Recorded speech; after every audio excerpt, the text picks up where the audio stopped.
The topic of women in the music industry is not a new one. Documentaries like 2020's Sisters with Transistors show us that historically, the stories of women pioneers, creators and innovators are untold, or even worse, erased.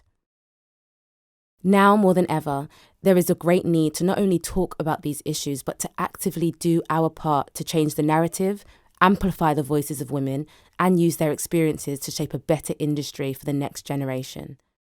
In our effort to do this, Women Connect sat down with 3 women we know to talk about their experiences, how it was then, how it is now, and how we hope it will be one day. Hello, my name's Alika and I am a songwriter, sound engineer and artist. Hi, my name's Eve Horn. I'm a singer, songwriter, producer, podcast producer, children's author and a mum of my little daughter.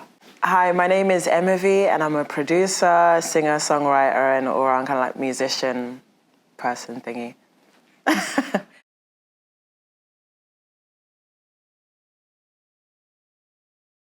I think I realised I wanted to enter the music industry when I was quite young, maybe around 10, 11. I was writing songs definitely from around 10 years old. You could get albums and get the lyrics out of the book, so I would always read the cover and try and write my own lyrics. So I think from around 10, 12, I knew I wanted to get into music, but I also loved dancing, so I didn't know if I'd do music via dance or be a performer. I was always into performing arts, so I've always attended like dance classes or performing arts schools. So I've always liked performing. So I think I knew that I would end up doing something, if not performance, creative. I've had about 20 jobs in my lifetime. And I think I just always knew that I needed to do something creative and something where I was working for myself. I think what drew me to songwriting was I love telling stories. I always have. English was my favourite subject.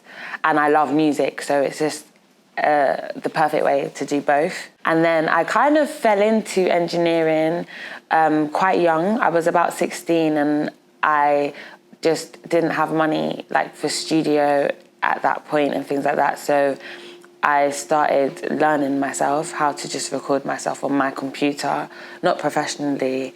And then I did, in year 10, I picked music technology GCSE. It was the first year my school had done it. And I learned how to use Logic during that. And then the rest is kind of history. Okay, when did I realise I wanted to enter the music industry? I think I was about 6. And I had the tiniest little room in my mum's house. My mum brought us up on her own. And it's like you could just fit a single bed in it, pretty much, and like a tiny wardrobe. And I used to sing, like put on my tapes, record them, record all of the songs that I liked in between, you know, when the DJ would speak and duck the music. And just sing against the wall to all of my favourite songs, Mariah Carey being one of them. And I just had this feeling inside me from a kid that I wanted to be on stage, I wanted to be an artist. And I don't know what it was, but when I listened to music, especially music that I loved and was really, you know, had so much emotion, nothing else mattered. And it was just me. I was home in that moment. And that's what drove me. That's when I was like, that's it. And I started at the Brit School at 14, and I was one of the very first students in 1991 when it opened. And I was originally I came from Catholic school because we're a Catholic family. So it was quite a big thing because it wasn't a Catholic school. But I think I just got really bored doing academic things. I didn't learn the same way other people did. I could do it, and I was bright, and I was great at languages and stuff, but that was home. So I went to the Brit School and then that was it, you know. And I was there with what's her name? Imogen Heap. We were in the same gospel choir together. Marsha from Flowetry. All of those people were in my year. So it was an amazing transition. And I went from being in this, uniformed Catholic school to this, oh my God, everyone's around me singing. We were singing under the stairs, we were drumming, we were just expression overload. From there, I got signed to my first record label, Polydor, under Steve Jervier, and it then went on to be Colin Barlow. And then from there, I ended up working with people like Jermaine Dupri. We flew to Atlanta in his house, and we toured with like Backstreet Boys, Boys Home, like all of those people in the 90s, proper 90s, you know, boy band time, and it was fantastic. I realised I wanted to enter the music industry when I was really young, and I think I was quite naive in the beginning, so I wanted to be in it a little bit more when I didn't understand what it was really about. I'd say maybe I was like 11 when I first started like teaching myself how to make beats and realising, okay, this is how a song comes together. And obviously at that point, I'm seeing like Michael Jackson on the TV, Beyonce, seeing who at that point, it was very much the Neptunes for me, Justin Timberlake. And I was just like, I want to do what they're doing. I felt like I wanted to be a DJ because I loved music so much and I loved discovering music and I loved like recording it. So I'd like record VHS tapes of MTV Bass mostly in the box and just like capture all of the music and the music videos that I loved a lot and just watch them on repeat. But then when I got to like 11 and I started teaching myself how to make music, then I got really lost into it. So I was just like, that's all I would do all day, every day was just make beats and write songs. It was a combination of things. I think there's, the word that comes up quite a lot is there are intersections. So like your experience, especially as a Black queer woman, being at the time, like I said, I was bigger when I was younger as well. There are all these layers that are gonna affect you coming up. And when I was younger, again, not having the vocabulary to be able to describe my experience, not having certain things in my consciousness to know that, oh, this happened because I look this way or people perceive me in this particular kind of way.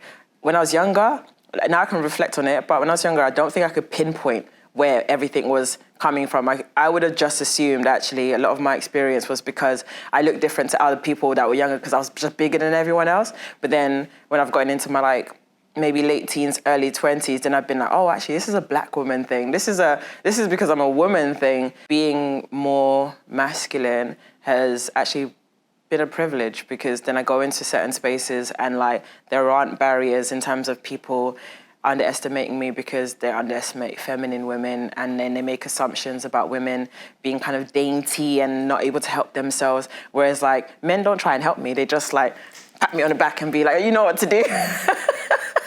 I go into the studio, you're like, you already know how all of this works. And I'm like, no. There was no female representation, but as an artist back then, all I wanted to do was perform. So it wasn't really an issue at the time for me because I had like this one-track mind of being a performer and everyone on stage was pretty much women.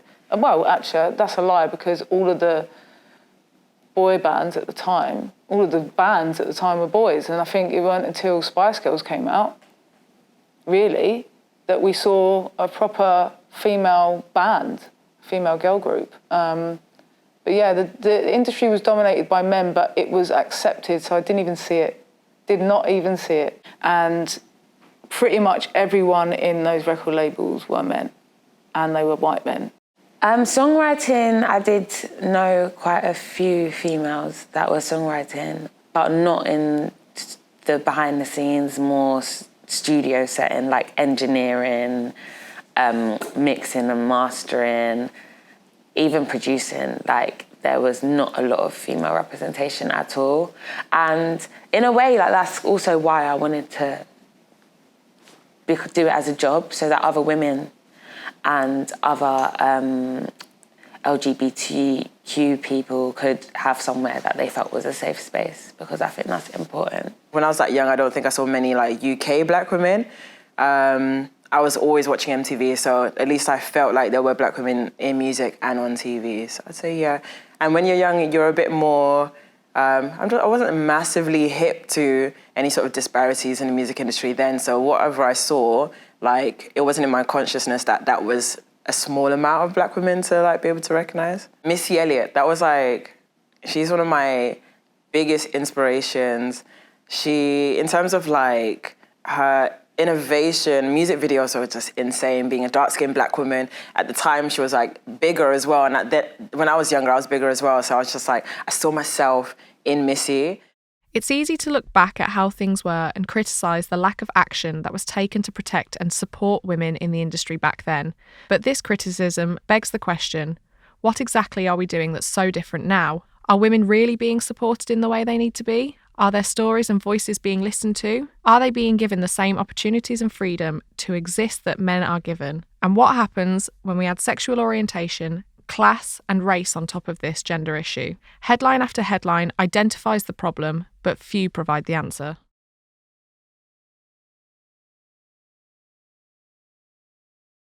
The music industry in its current state is a lot better than it was even 5 years ago for women and non-binary and LGBTQ people because of representation, first of all. So for me, I'm a mum, and 8 years ago, my daughter's 8, I quit music because I didn't think that I could be a young mum and artist at the same time. And I didn't go to the studio for 3 years because I truly believed that I had to just get a normal job. So I went and got a PR job, 9 to 5. And I truly believed that you couldn't be a young mum and have a music career. Yeah, now we have women like Cardi B and even women behind the scenes in music who are allowed to have their children and not only have them, but be proud about having them and bring them to work and have a space that feels welcoming. So that has changed, in my opinion, just in my lifetime as an adult. Things can always get better, I think, across the board, but I do like to just celebrate the fact that people are allowed to exist in their truest form in the music industry today. I think the music industry now for women and non-binary people is slowly getting better. And I think it's only getting better because it has to, not because it really wants to. I think the music industry in its current state is probably the most progressive that I've seen it in the whole time I've been doing music, because like I said, I feel like I've felt like an artist since I was about 11 years old. I feel like I took myself seriously about 17, so it's like, let's say like 20 years of watching the industry evolve. And then also there were dips, there were points, because it's not perfect. I think it's a really flawed industry for one. And like a lot of stuff comes up and a lot of things are said and done, and people are, certain types of people are marketed a lot more than others. And there are times where that is exacerbated, I think, because they're trying to control the narrative. I think holding your own in a male-dominated environment as a woman, a lot of it, whether it's right or not, comes down to feeling like you are very good at your job. Because for me, like, that's just been my main focus, to be undeniable, so that the fact that I am a woman is not even a topic of discussion. And there's definitely times where I feel like men don't have to work as hard or even consider working as hard as a lot of women do. But I do think because of misogyny, we just automatically feel like I have to be undeniable so that the fact that I'm a woman is not even a question. I have to make sure that if my child is ill, I do not miss a day of work, because it's going to be, oh, mums, they're unreliable. So I make sure I excel at what I do and make sure I have a great support network so that I can show up for work.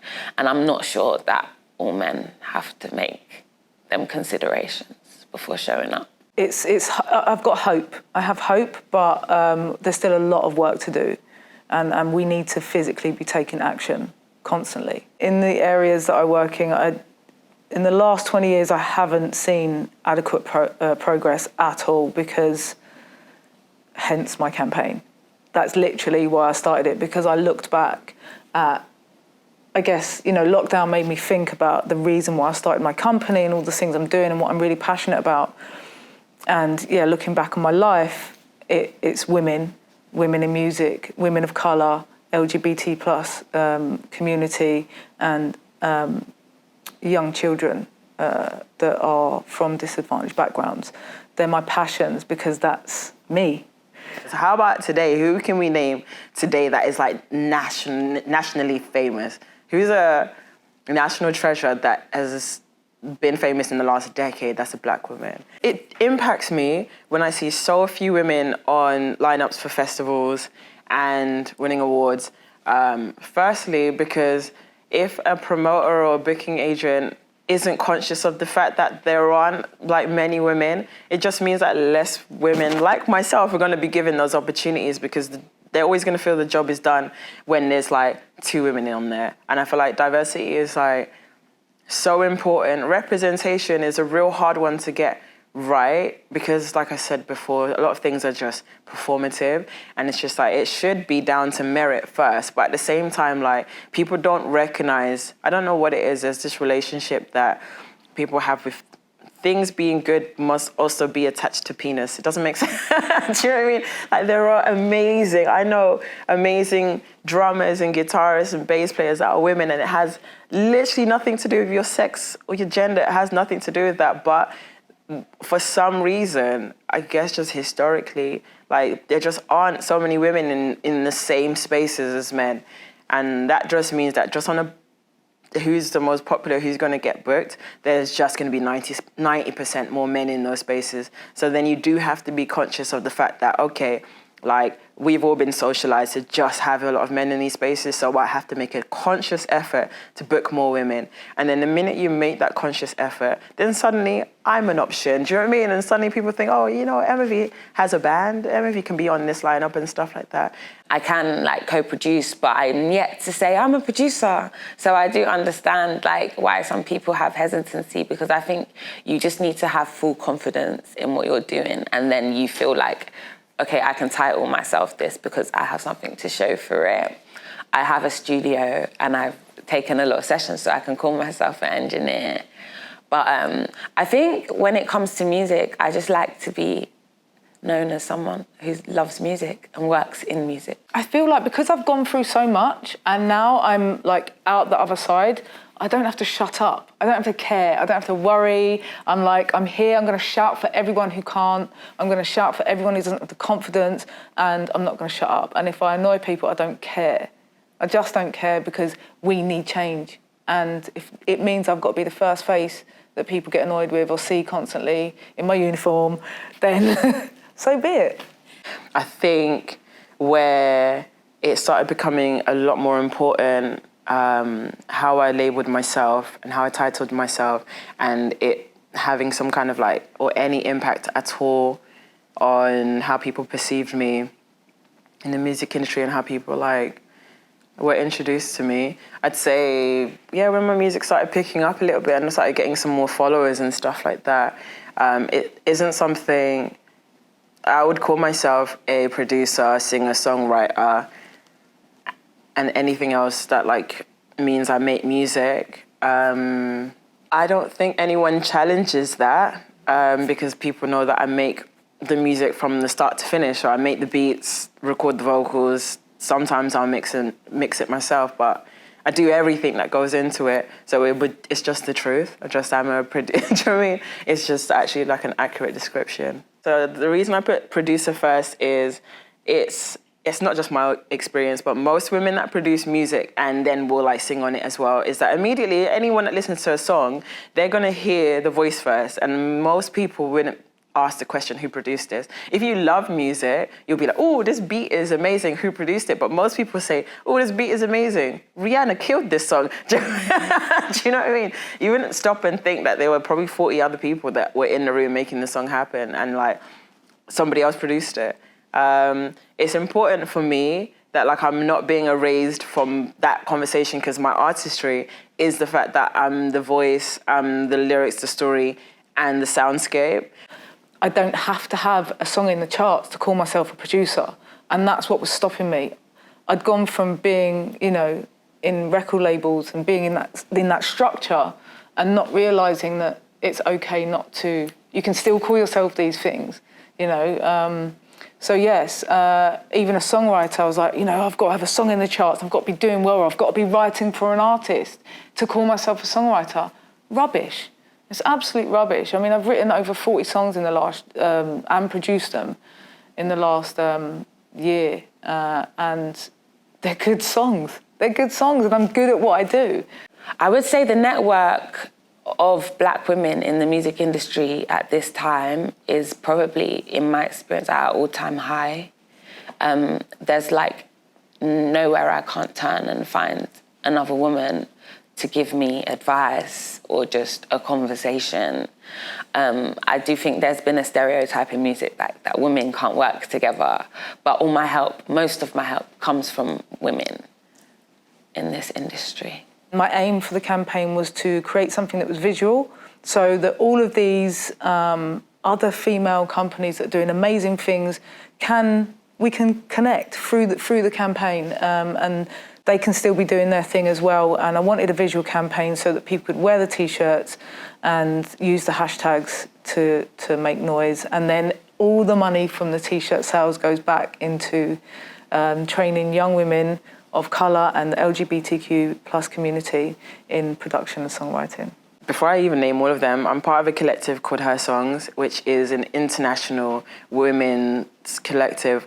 They're women that are producers, singers, songwriters, musicians, engineers, and I've only been with them the 1 year before the lockdown. And what happens is, so these women that are plucked from all different places on the planet, in the world, come together in a different city each time. So we did Toronto and spent 2 weeks creating an album. It was an album which we split into 2 EPs, so we did 2 EPs. It was 8 songs that were done over 7 days, and then the other 7 days we spent shooting a video and doing a live show, and then like doing any final touches. So it was 2 weeks to effectively make these 8 songs, and it was incredible. It was myself, Marie Dahlstrom, Emily Browning, Danny Mercia, and The Naked Eye, aka Frenchie, and like, it was an incredible experience. Those are just 5 women that I know that like kind of do everything. But over the lockdown, if anything, I connected with even more because I worked with 2 companies, one called Cube, another one called Saffron Records, which are Saffron Records is a women and non-binary like led company that trains women and gives women like qualifications in music production, sound engineering, and DJing, and I think a few other kind of like more technical stuff. So with them, I did 2 courses. Was it 2? Maybe I did 1 course. I can't remember because we've been working for quite a while, like in other ways. But we did courses where remotely and over Zoom we were just teaching women from everywhere, all over the world, how to produce. And then with Cube, it was focused on women in the Midlands because when you're in the UK, it's very London-centric. So every sort of program that happens for women, it asks for women to come to London, but during the pandemic, people can't do that. And everything, even offices-wise, every label office and stuff is here in London. So Cube is like serving the women in the Midlands because there are women who make beats that are out there, and for everyone in the music industry that's in the UK, you kind of have to come to London to like make it effectively.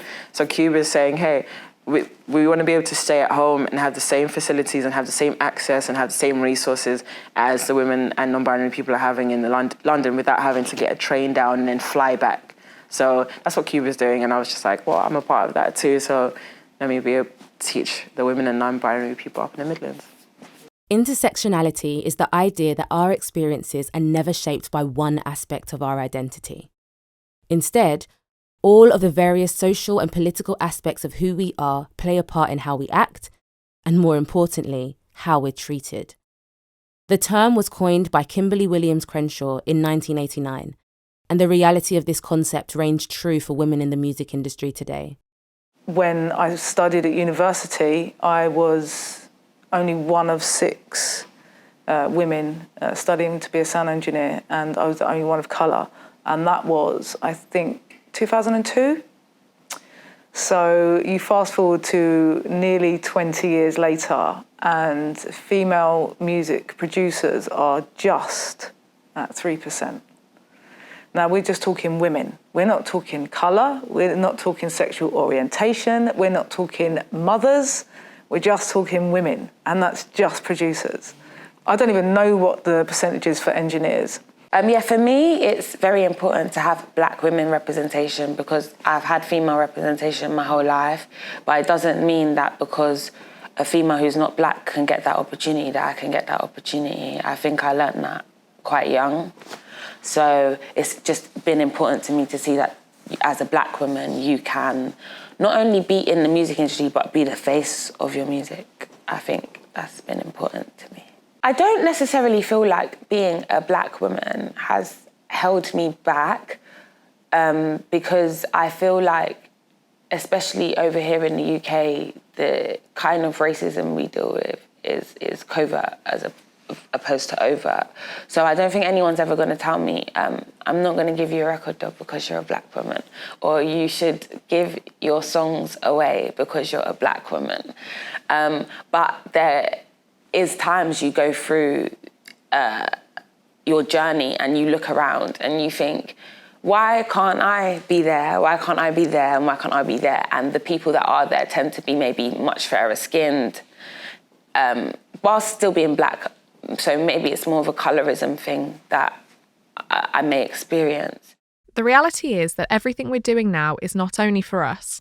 Women Connect and platforms such as Her Songs, Cube, Women in Control and She Said So are building systems of support for the next generation of women and non-binary people in the music industry. It's the banding together of women today alongside the allyship of men that will result in a better music industry for everyone.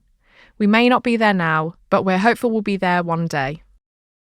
I think my ideal for the music industry would be that everyone who is passionate about making music could earn a living off making music. And I think that's just the bottom line. I wouldn't say like everyone needs to be obscenely rich. It would just be nice like if across the board it was more of a career path that paid most people, because that way there'd be more encouragement for people and children to get into it. I know, like, growing up, a lot of children will hear that being a rapper or a singer is not a viable job choice. And so it would just be nice for me and my ideal that everyone who wants to make music for a living could. So I think my ideal for the music industry would be that, again, yeah, everyone could make a living. I think,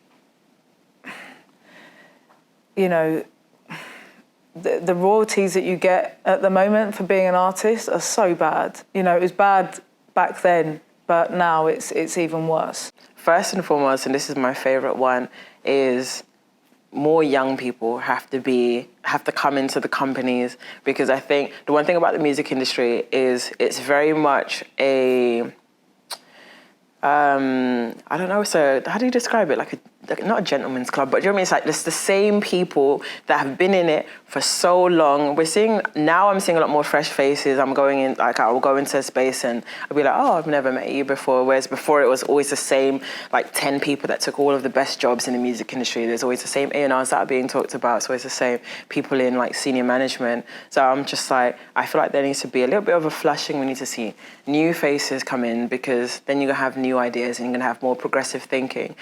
I'm looking forward to the day that all types of female artists are embraced. To be fair, I don't think I've seen that yet on such a major scale. Like, I think it's awesome that women who are comfortable with their sexuality and selling their sexuality are allowed to do that, because there was a time when we couldn't.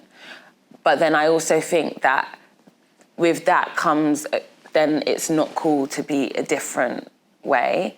And it would just be nice if maybe men didn't have so much say and women could just exist in all the different ways they exist and be successful. The good thing about the industry is it's changing, and more independent artists and producers and stuff know that they need to do multiple things, and they're taking it upon themselves. But it would be great if there was a bridge between major record labels and the communities. I think, like I said, we're seeing it now. We're seeing a lot more, I see young people, a lot more black, brown women, queer women, non-binary, trans. We're seeing, like, just normal looking people too. I think that's really, really important. I do think we have a long way to go, but I think we always will. I don't think anything is ever going to be perfect. So I just think if most people are aware there's an issue and actively trying to change it, then that is a good thing to me. I don't think in my lifetime I'll ever hear everybody say that they're happy with the way the music industry is going. But if we can get more balance and equality, and like we aren't seeing here in the UK anyway, for every 20 male rappers, 1 female rapper, for example, I think then we're getting somewhere a lot better. I'm excited that there are a lot more producers in the game. A lot more producers are present. They might not be visible yet, but there are a lot more producers that are producing. What we need to see is them being in positions of power and then being on records and then being on, in the charts. That's what we need to see. But I'm hopeful and I'm excited that if we carry on taking action and making noise, then it will come. I want it to be that like you can look any kind of way and be on the main stage at Wireless. Do you know what I mean? Like you can get the award for whatever award ceremony and that person ordinarily, like 10 years ago, we would have just said that person was ugly. But today we're like, they're normal. If they're not beautiful, they're normal and it doesn't bother us. That's like where I hope we get to. Like, I just think we, as women in general, are just taught to keep going, keep pushing. And that's just been my experience. Keep going, keep pushing, and enjoy the things that do come and appreciate my blessings. And take the opportunities that I do get to just speak about my experience and hope that that makes it better for maybe the next Black woman or bisexual woman who is not having the easiest time or easiest journey. I think that's where a lot of my joy in music comes from. Just making someone else's journey easier. I've always had this massive thing about people being fair and kind, and there's not enough of it. And looking back, everything I've done a lot of training and mentoring and stuff like that because I'm always trying to give people the, that confidence that I see that some people lack. And, when you look back at teachers and stuff, they just need that one person to believe in them. It's important for me to be a role model to them. It's important to me to help train them and give them the tools that they need so that they can have strength in knowing who they are. They can have the confidence and be unwavering in it. It's important for me as a person to be able to educate people and support them, mentor them, and I guess help protect them. I'm very protective at the moment, probably from being a mum, but. So it's like my whole experience since I was young was just being brought in and then being brought in and being mostly, a lot of the time, being the only Black woman in that space. So I'm just like, okay, I want to see that happen a lot more. So if I can make that happen, then I will. For women in music, my advice is always keep making music. It takes one song to change your entire life. Before the song that changed my life, I was literally applying for jobs because I didn't know what was next. And I would still do that again and again. I'd do that same cycle over and over because just getting to work in music is a blessing, and seeing more women in music would be a blessing for so many more people. So I just hope that women in music never give up. Yeah. Don't sit on your ideas. If you want something to happen, start talking to people, email people, call people, go and have a coffee, invite people out to dinner or something like that. It happens. It's wild how quickly it happens once you light that match. But trust me, it's gonna work. It's happening.